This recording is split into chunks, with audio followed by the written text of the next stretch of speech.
Eastern Wisdom and Modern Life with Alan W. Watts. Produced by KQED San Francisco for the Educational Television and Radio Center.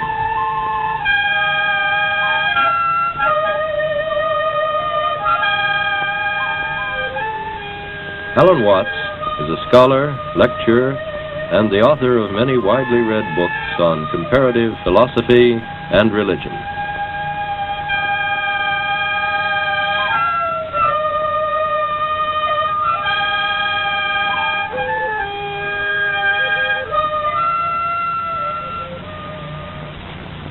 You know, it's not surprising that in this day and age, the most up-to-date and respectable form of academic philosophy taught in our universities is what is called logical analysis.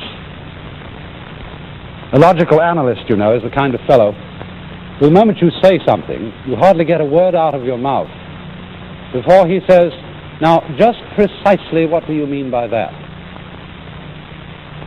You can't take a step of the way in unfolding a proposition or a thesis or an idea without his going minutely into the meaning of each word that you say. And as a result of this sort of technique, most logical analysts have come to the conclusion that the problems that have been discussed by philosophers for several thousand years are mostly meaningless problems. Because when you look very precisely at the form of words in which they're stated, and you analyze each word bit by bit, you come to the conclusion that it didn't really mean anything. But I think there's a profound fallacy in this, because it's based on the assumption that the meaning of words is supposed to be precise.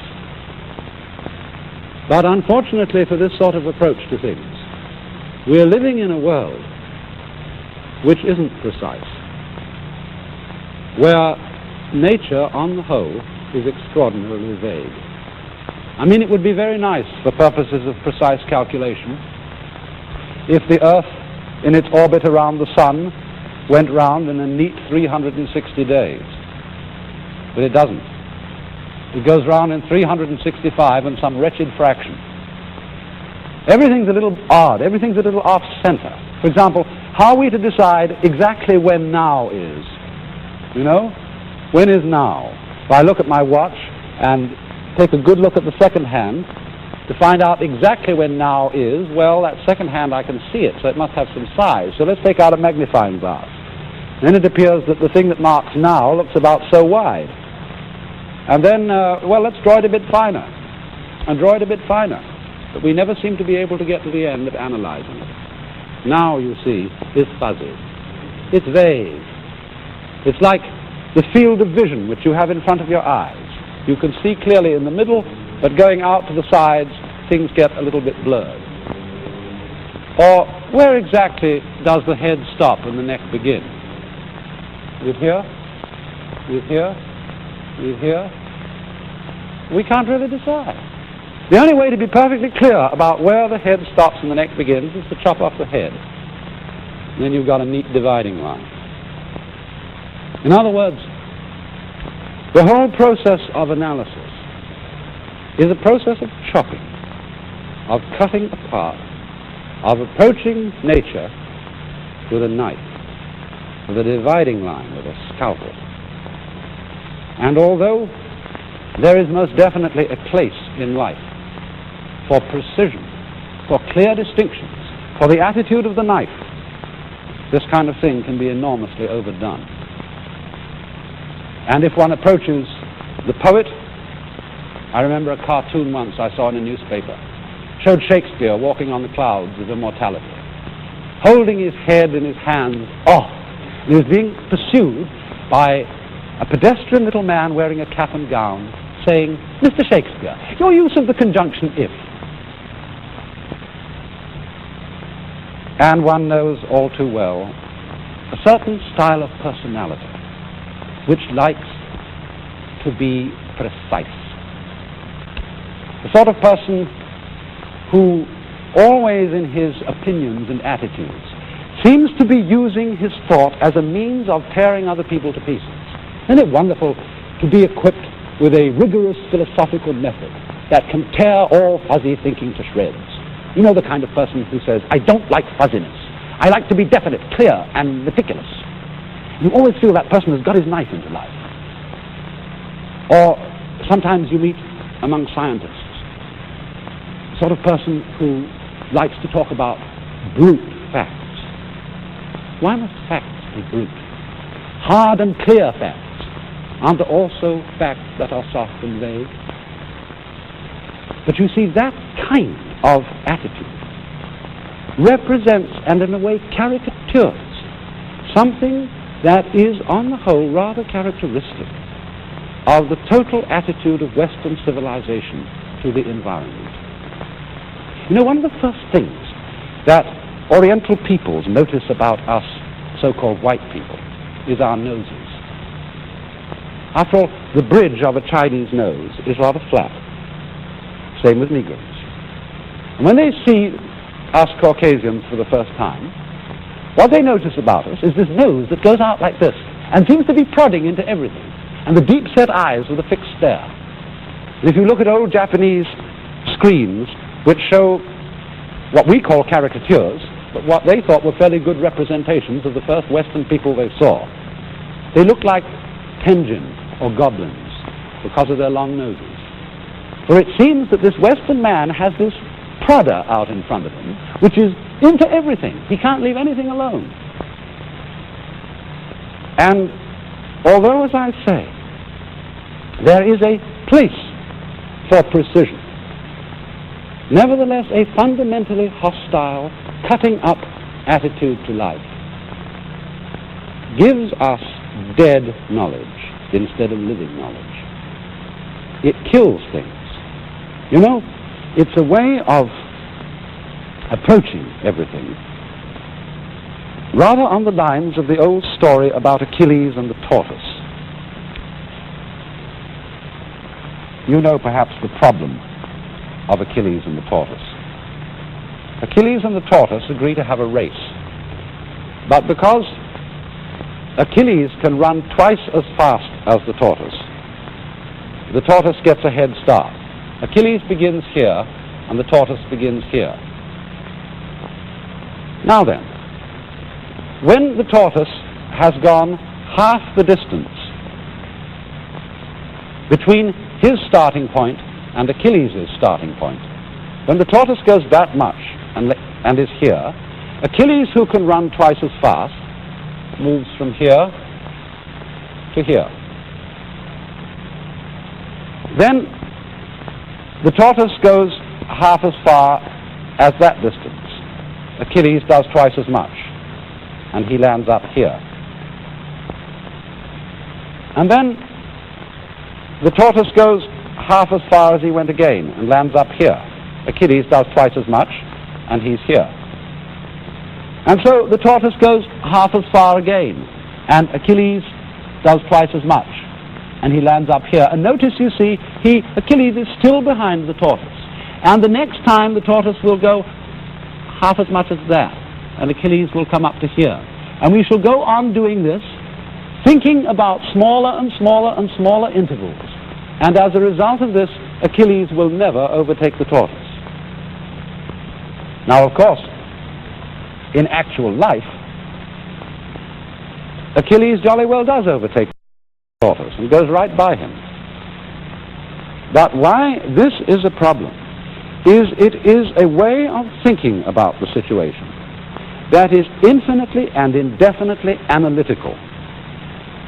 It doesn't, as it were, let life go on, but it stops to analyze the whole business. It breaks it down into minuter and minuter and minuter quantities so that the whole thing is delayed. The whole situation is, as it were, stopped and killed. And this will always happen whenever we get into the bind, the rut, of trying to think too precisely. And it's for this reason that the Taoist, and I think also the Confucian philosophers of China, are very mistrustful of logic chopping, of being too analytical about the meaning of words. Let's take, for example, a word that is absolutely fundamental to Chinese thought, a word which I've used a great deal in this program, Tao. You know this is in English, spelled this way. Tao in Chinese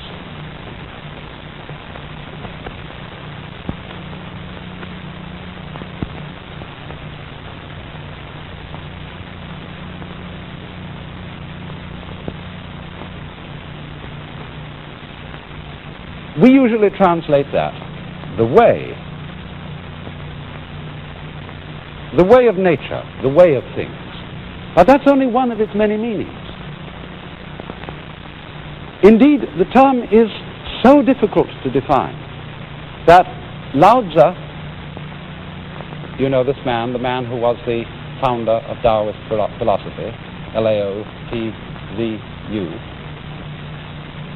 Lao Tzu started out his book by saying, and this is a phrase which already shows how many meanings the word has, Tao,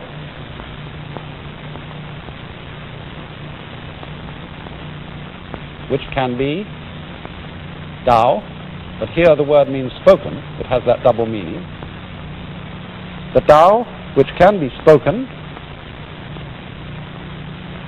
is not.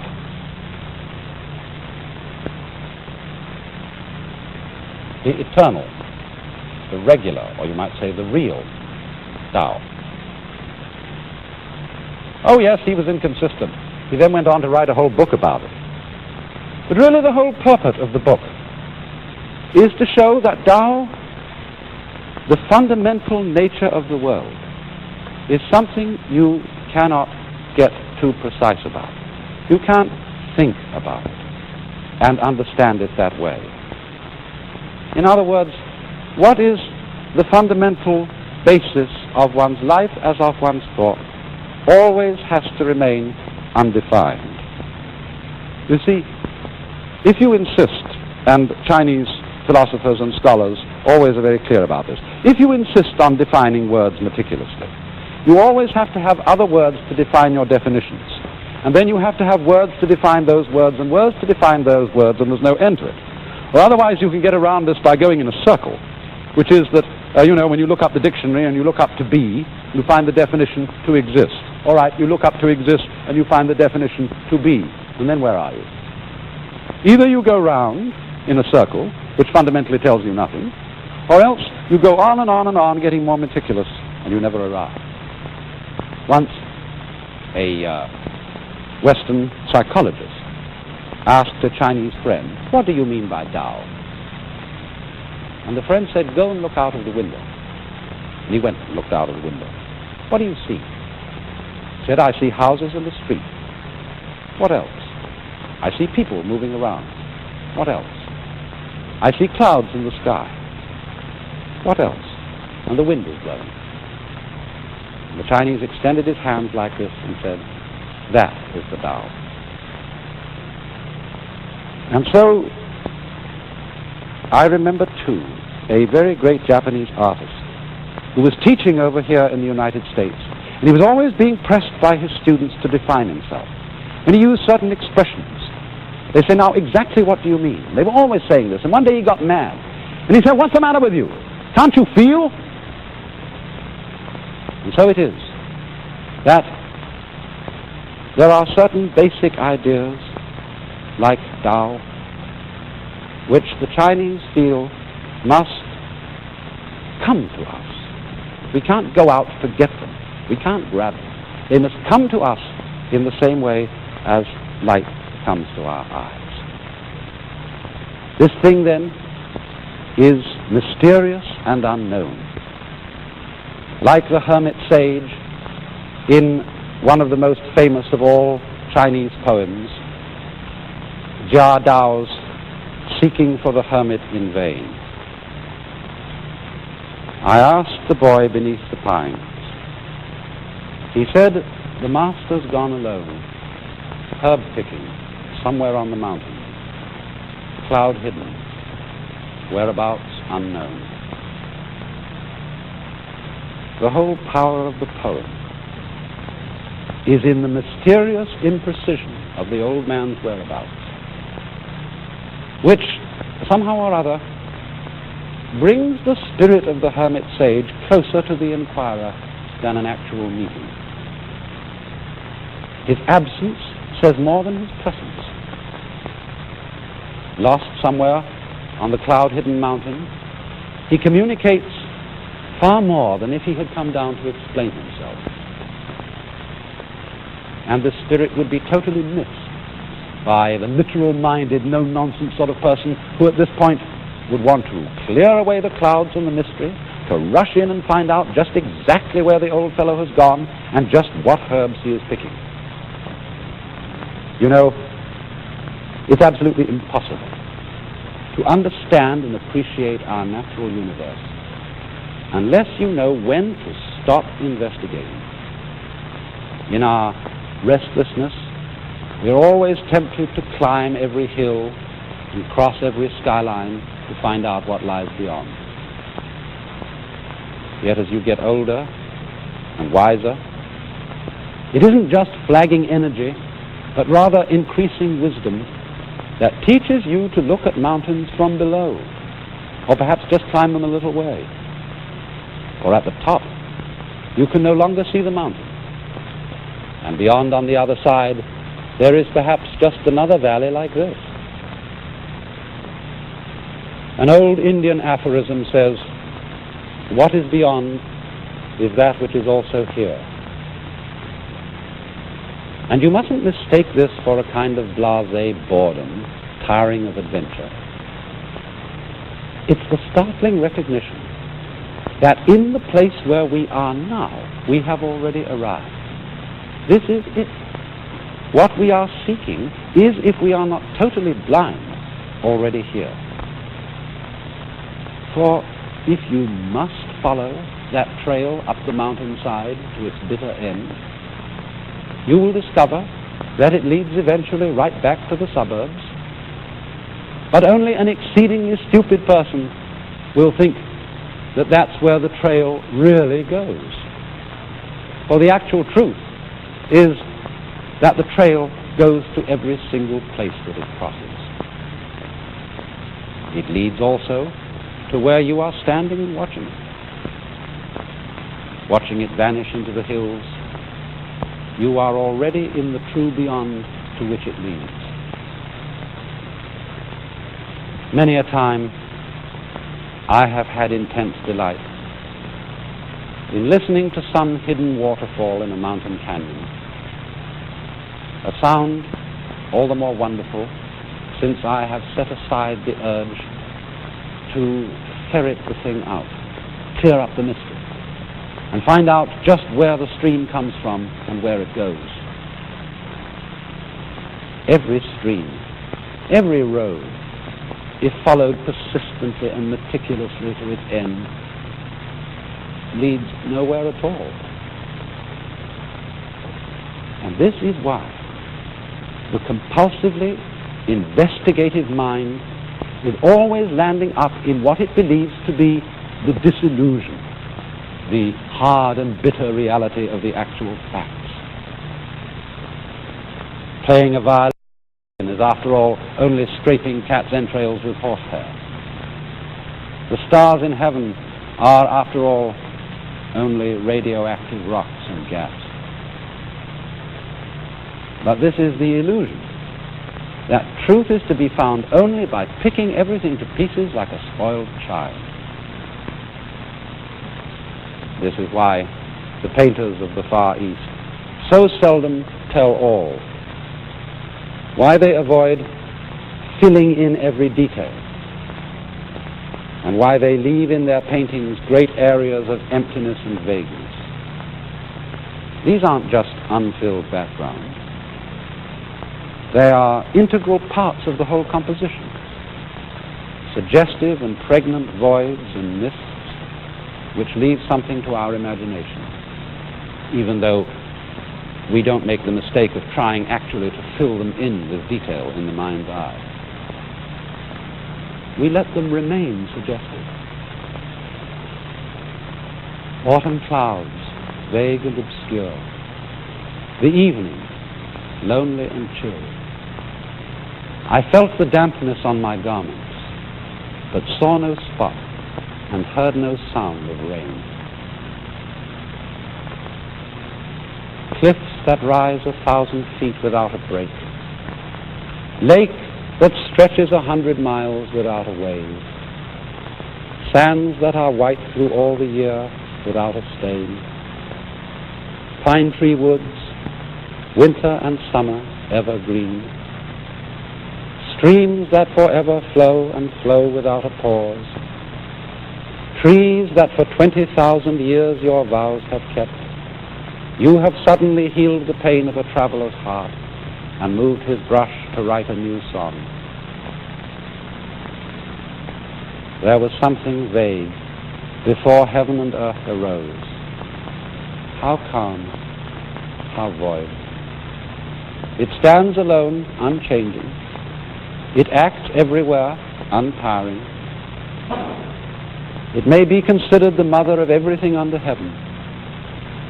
I do not know its name, but call it by the word Tao.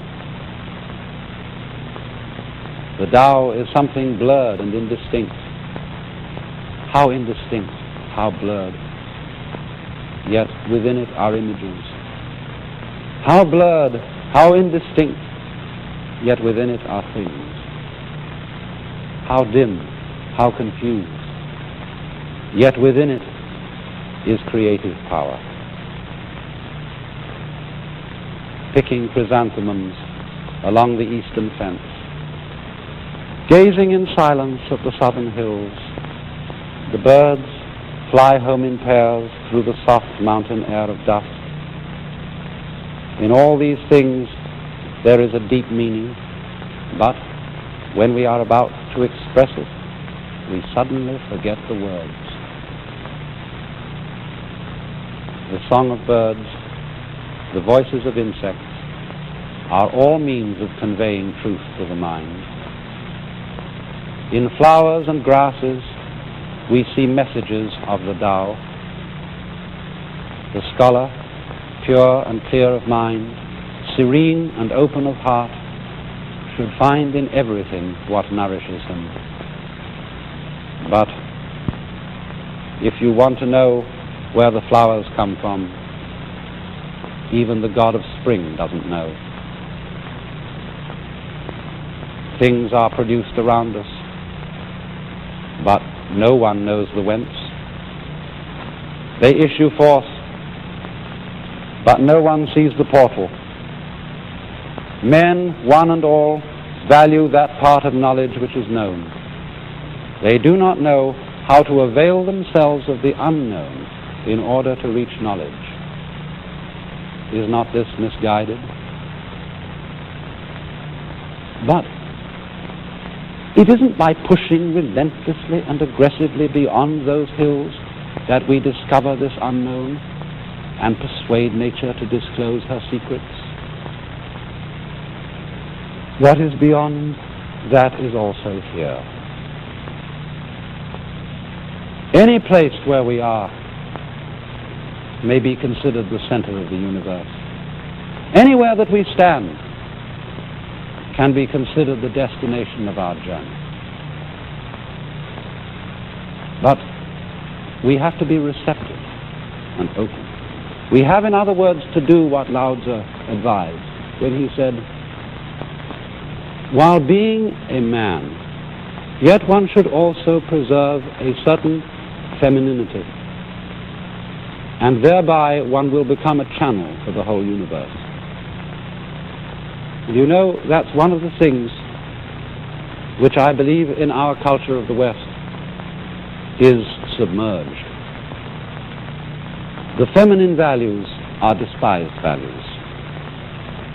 And we find typically among men a strange kind of reluctance to be anything but a man. a kind of anxiety to be 100% male. And that's a kind of monster.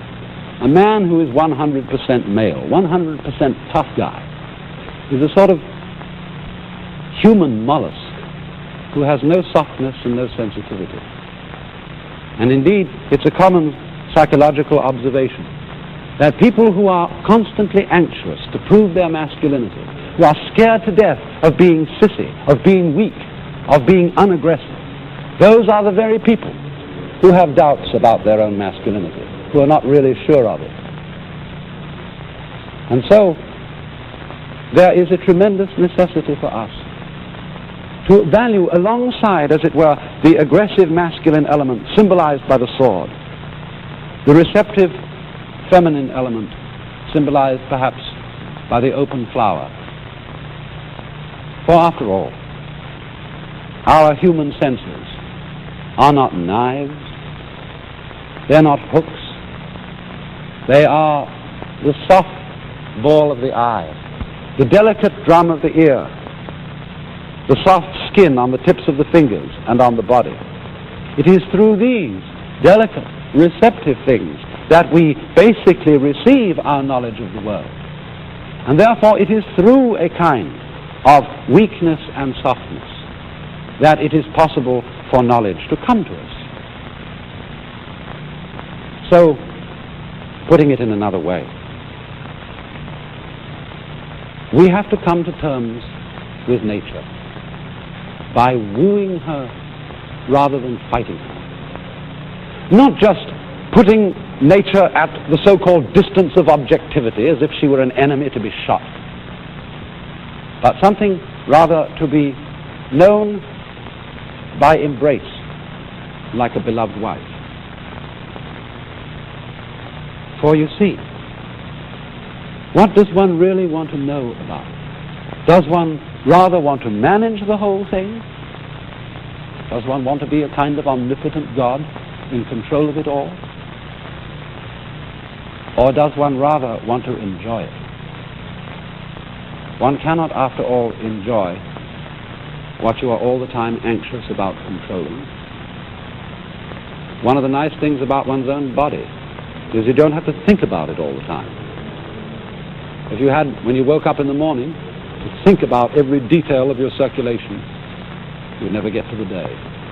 As was well said, the mystery of life is not a problem to be solved, but a reality to be experienced.